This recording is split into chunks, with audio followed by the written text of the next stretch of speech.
Hello friends, നിങ്ങളുടെ ഗിനു ആണേ. നിങ്ങളുടെ രാജക്കാണേ.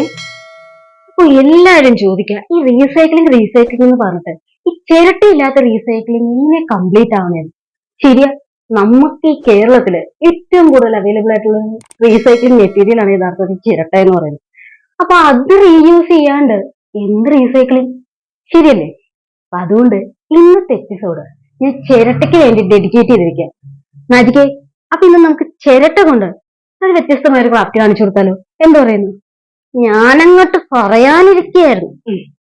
അത് ശരിയാ, മാജിക് എല്ലാം നേരത്തെ മുൻകൂട്ടി മനസ്സിലാക്കുന്ന ഒരാളാണല്ലോ. അപ്പൊ നമ്മുടെ വീഡിയോ ചിരട്ട കൊണ്ടുള്ള റീസൈക്ലിംഗ്. അപ്പോൾ ചിരട്ട കൊണ്ടുള്ള ക്രാഫ്റ്റിന് എന്തായാലും ചിരട്ട അത്യാവശ്യമായിട്ട് വേണമല്ലോ. അപ്പോൾ ഒരു ചിരട്ട നല്ല ഷേപ്പുള്ളത് നല്ല എടുക്കാൻ നോക്കുക.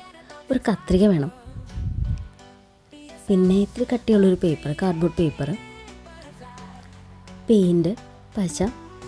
ഇങ്ങനെ കോമൺ ആയിട്ട് നമ്മുടെ ക്രാഫ്റ്റിന് എടുക്കുന്ന സംഭവങ്ങളൊക്കെ തന്നെ മതി നമുക്ക്. കൂടുതൽ എക്സ്ട്രാ ഒന്നും നമ്മൾ ആഡ് ഓൺ ചെയ്യേണ്ട കാര്യമേ ഇതിലില്ല.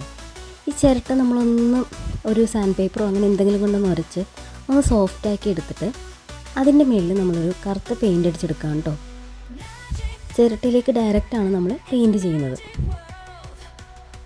ബാക്കി പരിപാടിയൊക്കെ എൻ്റെ കാർഡ്ബോർഡിലാണ്.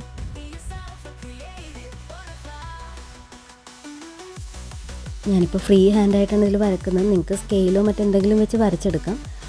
ഇതുപോലെ രീതിയിൽ ഒന്ന് വരച്ച് വെച്ചിട്ട് അതൊന്ന് കട്ട് ചെയ്തെടുക്കാം നമുക്ക്.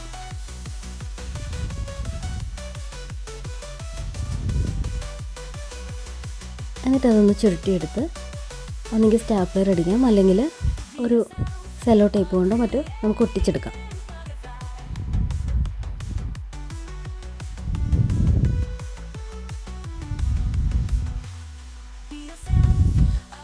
അതുപോലെ തന്നെ അത് ഞാൻ ഒരു ബ്ലാക്ക് കളർ തന്നെയാണ് പേപ്പർ സെറ്റ് ചെയ്തിട്ട്, ഇൻ കേസ് ബ്ലാക്ക് കളർ കിട്ടിയില്ലെങ്കിൽ നമുക്കത് പെയിൻറ്റ് ചെയ്തെടുക്കാം കേട്ടോ. അതിങ്ങനെ ചുരുട്ടിയെടുത്തിട്ട് അതിൻ്റെ രണ്ട് സൈഡും ഞാനൊന്ന് ചരിച്ച് കട്ട് ചെയ്ത് അതൊന്ന് ജോയിൻ ചെയ്തെടുക്കുകയാണ്. കാരണം നമ്മളിത് ഉണ്ടാക്കുന്ന അതിൻ്റെ കാലും കൈയൊക്കെ ആയിട്ട് സെറ്റ് ചെയ്യാൻ വേണ്ടിയിട്ടാണ് ഇങ്ങനെ ചെയ്തത്.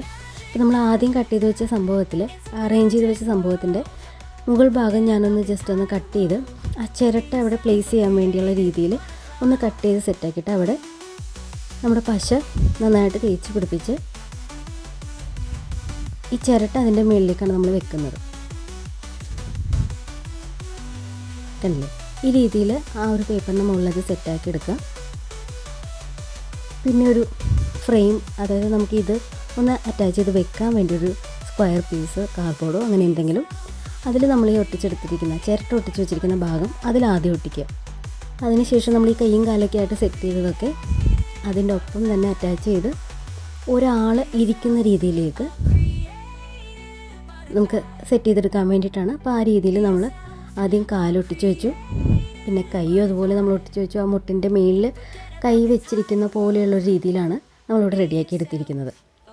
അപ്പോൾ വേണമെങ്കിൽ നമുക്ക് കൈയുടെ ആ നടുക്ക് ഭാഗത്തായിട്ട് നമുക്ക് എന്തെങ്കിലും ചെറിയ ഫ്ലവർ വേസ് അങ്ങനെ എന്തെങ്കിലുമൊക്കെ വെക്കാൻ കണക്കാക്കിയിട്ടാണ് ഈ രീതിയിൽ നമ്മൾ ഉണ്ടാക്കിയിരിക്കുന്നത്.